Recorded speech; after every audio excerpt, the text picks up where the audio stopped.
اسی روز ارد شیر نے اپنے وزیر اندرزغر اور اس کے ماتحت سالاروں کو بلایا اور انہیں کہا کہ ہونا یہ چاہیے تھا کہ ہم مدینہ پر حملہ کرتے اور اسلام کا وہیں خاتمہ کر دیتے، لیکن حملہ انہوں نے کر دیا ہے اور ہماری فوج ان کے آگے بھاگی پھر رہی ہے۔ صرف 2 معرکوں میں ہمارے 4 سالار مارے گئے ہیں۔ اردشیر نے کہا، ان چاروں کو میں اپنی جنگی طاقت کے ستون سمجھتا تھا، لیکن ان کے مر جانے سے کسرا کی طاقت نہیں مر گئی۔ سب کان کھول کر سن لو، جو سالار یا نائب سالار شکست کھا کر واپس آئے گا اسے میں جلاد کے حوالے کر دوں گا۔ اسی کے لیے یہی بہتر ہوگا اس کے لیے یہی بہتر ہوگا کہ وہ اپنے آپ کو خود ہی ختم کر لے یا کسی اور طرف نکل جائے، فارس کی سرحد میں قدم نہ رکھے۔ اندرزغر، تم مدائن اور ارد گرد سے جس قدر فوج ساتھ لے جانا چاہو لے جاؤ۔ سالار بہمن کو میں نے پیغام بھیج دیا ہے، وہ اپنی تمام تر فوج کے ساتھ فرات کے کنارے ولجا کے مقام پر پہنچ جائے۔ تم اس سے جلدی ولجا پہنچ جاؤ گے، وہاں خیمہ زن ہو کر بہمن کا انتظار کرنا۔ جوں ہی وہ آ جائے دونوں مل کر مسلمانوں کو گھیرے میں لینے کی کوشش کرنا۔ ان کا کوئی آدمی اور کوئی ایک جانور بھی زندہ نہ رہے، ان کی تعداد تمہارے مقابلے میں کچھ بھی نہیں۔ میں کوئی مسلمان قیدی نہیں دیکھنا چاہتا، میں ان کی لاشیں دیکھنا چاہتا ہوں۔ میں دیکھنے آؤں گا کہ ان کے گھوڑوں اور اونٹوں کے مردار ان کی لاشوں کے درمیان پڑے ہیں۔ تمہیں زرتشت کے نام پر حلف اٹھانا ہوگا کہ فتح حاصل کرو گے یا موت۔ اندرزغر دونوں فوجوں کا سپہ سالار ہوگا۔ اندرزغر، تمہارے ذہن میں کوئی شک اور وسوسہ نہیں ہونا چاہیے۔ یہ بھی سوچ لو کہ مسلمان اور آگے بڑھ آئے اور ہمیں ایک اور شکست ہوئی تو رومی بھی ہم پر چر دوڑیں گے۔ شہنشاہ فارس اب شکست کی آواز نہیں سنیں گے۔ سالار اندرزغر نے کہا، مجھے اجازت دیں میں عیسائیوں کو اپنے ساتھ لے لوں، اس سے میری فوج میں بے شمار اضافہ ہو سکتا ہے۔ تم جو بہتر سمجھتے ہو وہ کرو۔ اردشیر نے کہا، لیکن میں وقت ضائع کرنے کی اجازت نہیں دوں گا۔ اگر عیسائی تمہارے ساتھ وفا کرتے ہیں تو انہیں اپنے ساتھ لے لو۔ یہ عراق کا علاقہ تھا جہاں عیسائیوں کا ایک بہت بڑا قبیلہ بکر بن وائل آباد تھا۔ یہ لوگ عرب کے رہنے والے تھے۔ اسلام پھیلتا چلا گیا اور یہ عیسائی جو اسلام قبول کرنے پر آمادہ نہیں تھے، عراق کے اس علاقے میں اکٹھے ہوتے رہے اور یہیں آباد ہو گئے تھے۔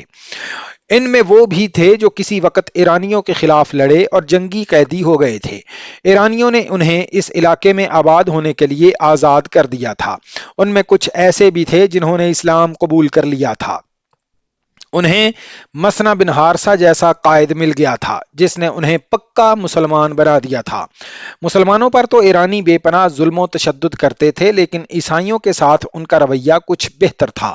مورخوں نے لکھا ہے، زرتشتی سالار اندرزغر ہرمز کی طرح ظالم نہیں تھا۔ مسلمانوں پر اگر وہ ظلم نہیں کرتا تھا تو انہیں اچھا بھی نہیں سمجھتا تھا۔ عیسائیوں کے ساتھ اس کا سلوک بہت اچھا تھا۔ اسے اب عیسائیوں کی مدد کی ضرورت محسوس ہوئی۔ اس نے ان کے قبیلے بکر بن وائل کے بڑوں کو بلایا۔ وہ اطلاع ملتے ہی دوڑے آئے۔ اگر تم میں سے کسی کو میرے خلاف شکایت ہے تو مجھے بتاؤ، اندرزغر نے کہا، میں اس کا ازالہ کروں گا۔ کیا یہ بہتر نہیں ہوگا کہ سالار ہمیں فوراً بتا دے کہ ہمیں کیوں بلایا گیا ہے؟ ایک بوڑھے نے کہا، ہم آپ کی رعایا ہیں، ہمیں شکایت ہوئی تو بھی نہیں کریں گے۔ ہمیں کوئی شکایت نہیں، ایک اور نے کہا، آپ نے جو کہنا ہے وہ کہیں۔ مسلمان بڑھے چلے آ رہے ہیں، اندرزغر نے کہا، شہنشاہ فارس کی فوج انہیں فرات میں ڈبو دے گی، لیکن ہمیں تمہاری ضرورت ہے، ہمیں تمہارے جوان بیٹوں کی ضرورت ہے۔ اگر شہنشاہ فارس کو فوج اسلامی فوج کو اگر شہنشاہ فارس کی فوج اسلامی فوج کو فرات میں ڈبو دے گی تو آپ کو ہمارے بیٹوں کی کیا ضرورت پیش آ گئی ہے؟ وفد کے بڑوں میں سے ایک نے پوچھا، ہم سن چکے ہیں کہ فارس کی فوج کے 4 سالار مارے گئے ہیں، آپ ہم سے پوچھتے کیوں ہیں؟ ہم آپ کی رعایا ہیں، ہمیں حکم دیں، ہم سرکشی کی جرت نہیں کر سکتے۔ میں کسی کو اپنے حکم کا پابند کر کے میدان جنگ میں نہیں لے جانا چاہتا۔ اندرزغر نے کہا، میں تمہیں تمہارے مذہب کے نام پر فوج میں شامل کرنا چاہتا ہوں۔ ہمیں زمین کے کسی خطے کے لیے نہیں، اپنے مذہب، اپنے عقیدے کے تحفظ کے لیے لڑنا ہے۔ صرف مسلمان اس لیے فتح پہ فتح حاصل کرتے چلے آ رہے ہیں کہ وہ اپنے مذہب کی خاطر لڑ رہے ہیں۔ وہ جس علاقے کو فتح کرتے ہیں وہاں کے لوگوں کو اسلام قبول کرنے کو کہتے ہیں۔ جو لوگ اسلام قبول نہیں کرتے ان سے مسلمان جزیہ وصول کرتے ہیں۔ کیا یہ غلط ہے کہ تم میں وہ بھی ہیں جو اس لیے اپنے گھروں سے بھاگے تھے کہ وہ اسلام قبول نہیں کرنا چاہتے تھے؟ کیا تم پسند کرو گے کہ مسلمان آ جائیں اور تمہاری عبادت گاہوں کے دروازے بند ہو جائیں؟ کیا تم برداشت کر لو گے کہ مسلمان تمہاری بیٹیوں کو لونڈیاں بنا کر اپنے ساتھ لے جائیں؟ ذرا غور کرو تو سمجھو گے کہ ہمیں تمہاری نہیں بلکہ تمہیں ہماری مدد کی ضرورت ہے۔ ہم تمہیں ایک فوج دے رہے ہیں، اسے اور زیادہ طاقتور بناؤ اور اپنے مذہب کو ایک بے بنیاد مذہب سے بچاؤ۔ اندرزغر نے عیسائیوں کو مسلمانوں کے خلاف ایسا مشتعل کیا کہ وہ اسی وقت واپس گئے اور مؤرخوں کی تحریروں کے مطابق اپنے قبیلے کی ہر بستی میں جا کر اعلان کرنے لگے کہ مسلمانوں کا بہت بڑا لشکر قتل و غارت اور لوٹ مار کرتا چلا آ رہا ہے، وہ صرف اسے بخشتے ہیں جو ان کا مذہب قبول کر لیتا ہے، اور جو جوان اور کم سن لڑکیوں کو اپنے ساتھ لے جائیں گے۔ اپنی لڑکیوں کو چھپاؤ، مال و دولت زمین میں دبا دو، عورتیں بچوں کو لے کر جنگلوں میں چلی جائیں، جوان آدمی ہتھیار، گھوڑے اور اونٹ لے کر ہمارے ساتھ آ جائیں۔ شہنشاہ فارس کی فوج ہمارے ساتھ ہے۔ یسوع مسیح کی قسم، ہم اپنی عزت پر کٹ مریں گے، اپنا مذہب نہیں چھوڑیں گے۔ ایک شور تھا، للکار تھی جو آندھی کی طرح دشت و جبل کو، جن و انس کو لپیٹ میں لیتی آ رہی تھی۔ کوئی بھی کسی سے نہیں پوچھتا تھا کہ یہ سب کیا ہے۔ کس نے بتایا ہے کہ مسلمانوں کا لشکر آ رہا ہے؟ کدھر سے آ رہا ہے؟ جوش و خروش تھا، عیسائی مائیں اپنے جوان بیٹوں کو رخصت کر رہی تھیں، بیویاں خامدوں کو، بہنیں بھائیوں کو الوداع کہہ رہی تھیں۔ ایک فوج تیار ہوتی جا رہی تھی جس کی نفری تیزی سے بڑھتی جا رہی تھی۔ کسرا کی فوج کے کماندار وغیرہ آ گئے تھے۔ وہ ان لوگوں کو ایک جگہ اکٹھا کرتے جا رہے تھے جو کسرا کی فوج میں شامل ہو کر مسلمانوں کے خلاف لڑنے کے لیے آ رہے تھے۔ ایک بستی میں لڑنے والے عیسائی جمع ہو رہے تھے۔ سورج کبھی کا غروب ہو چکا تھا، بستی میں مشعلیں گھوم پھر رہی تھیں اور شور تھا۔ بستی دن کی طرح بیدار اور سرگرم تھی۔ دو آدمی جو اس بستی والوں کے لیے اجنبی تھے بستی میں داخل ہوئے اور لوگوں میں شامل ہو گئے۔ ہم ایک للکار سن کر آئے ہیں، ان میں سے ایک نے کہا۔ ہم روزگار کی تلاش میں بڑی دور سے آئے ہیں اور شاید مدائن تک چلے جائیں۔ یہ کیا ہو رہا ہے؟ تم ہو کون؟ کسی نے ان سے پوچھا۔ مذہب کیا ہے تمہارا؟ دونوں نے اپنی اپنی شہادت کی انگلیاں باری باری اپنے دونوں کندھوں سے لگائیں، پھر اپنے اپنے سینے پر انگلیاں اوپر نیچے کر کے صلیب کا نشان بنایا، اور دونوں نے بیک زبان کہا کہ وہ عیسائی ہیں۔ پھر تم مدائن جا کر کیا کرو گے؟ انہیں ایک بوڑھے نے کہا، تم تندو مند ہو، تمہارے جسموں میں طاقت ہے، کیا تم اپنے آپ کو کماری مریم کی آبرو پر قربان ہونے کے قابل نہیں سمجھتے؟ کیا تمہارے لیے تمہارا پیٹ مقدس ہے؟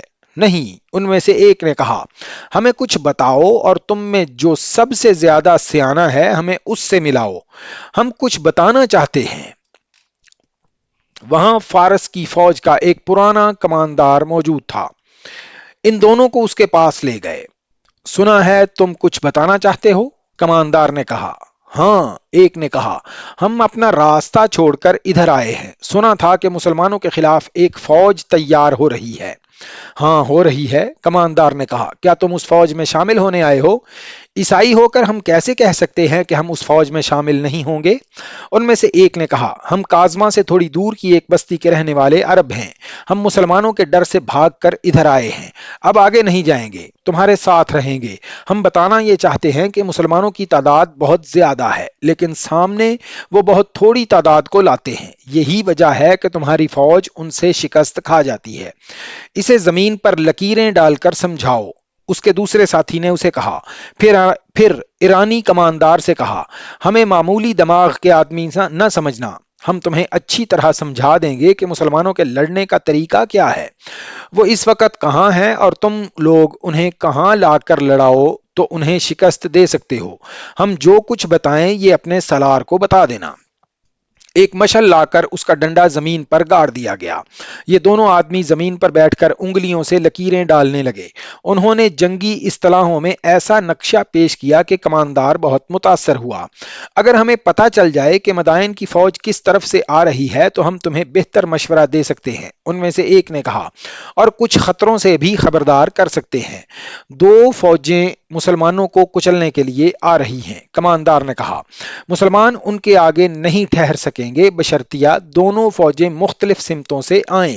ایک اجنبی عیسائی نے کہا، وہ مختلف سمتوں سے آ رہی ہیں، کماندار نے کہا۔ ایک فوجی مدائن سے ہمارے بڑے ہی دلیر اور قابل سالار اندرزغر کی زیر کمان آ رہی ہے، اور دوسری فوج ایسے ہی ایک اور نامور سالار بہمن جادویہ لا رہا ہے۔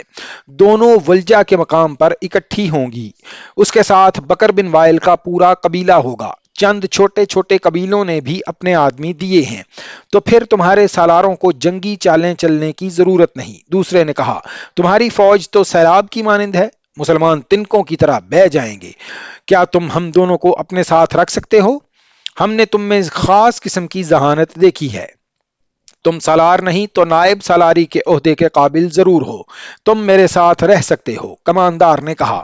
ہم اپنے گھوڑے لے آئیں، دونوں میں سے ایک نے کہا۔ ہم تمہیں صبح یہیں ملیں گے، کوچ صبح ہو رہا ہے، کماندار نے کہا۔ ان تمام لوگوں کو جو لڑنے کے لیے جا رہے ہیں ایک جگہ جمع کیا جا رہا ہے، تم ان کے ساتھ آ جانا، میں تمہیں مل جاؤں گا۔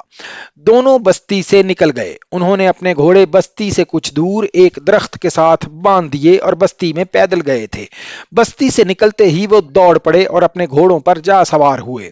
کیا ہم صبح تک پہنچ سکیں گے ابن آصف؟ ایک نے دوسرے سے پوچھا۔ خدا کی قسم ہمیں پہنچنا پڑے گا، خواہ اڑ کر پہنچیں۔ بن آصف نے کہا، یہ خبر ابن ولید تک بر وقت نہ پہنچی تو ہماری شکست لازمی ہے۔ گھوڑے تھکے ہوئے نہیں، اللہ کا نام لو اور ایڑ لگاؤ۔ دونوں نے ایڑ لگائی اور گھوڑے دوڑ پڑے۔ اشعر، بن آصف نے بلند آواز سے اپنے ساتھی سے کہا، یہ تو طوفان ہے۔ اب آتش پرستوں کو شکست دینا آسان نہیں ہوگا۔ صرف بکر بن وائل کی تعداد دیکھ لو کہ کئی ہزار ہوگی۔ میں نے اپنے سالار ابن ولید کو پریشانی کی حالت میں دیکھا تھا، اشعر نے کہا۔ کیا تم اس کی پریشانی کو نہیں سمجھے اشعر؟ بن آصف نے کہا، ہم اتنے طاقتور دشمن کے پیٹ میں آ گئے ہیں، اللہ ہمارے ساتھ ہے۔ اشعر نے کہا، آتش پرست اس زمین کے لیے لڑ رہے ہیں جو وہ سمجھتے ہیں کہ ان کی ہے، اور ہم اللہ کی راہ میں لڑ رہے ہیں جس کی یہ زمین ہے۔ یہ دونوں گھڑ سوار خالد کے اس جاسوسی نظام کے بڑے ذہین آدمی تھے جو خالد نے فارس کی سرحد کے اندر آ کر قائم کیا تھا۔ انہیں احساس تھا کہ وہ مدینہ سے بہت دور اجنبی زمین پر آ گئے ہیں جہاں اللہ کے سوا ان کی مدد کرنے والا کوئی نہیں۔ خالد نے دشمن کی نقل و حرکت پر نظر رکھنے کے لیے ہر طرف اپنے جاسوس بھیج دیے تھے۔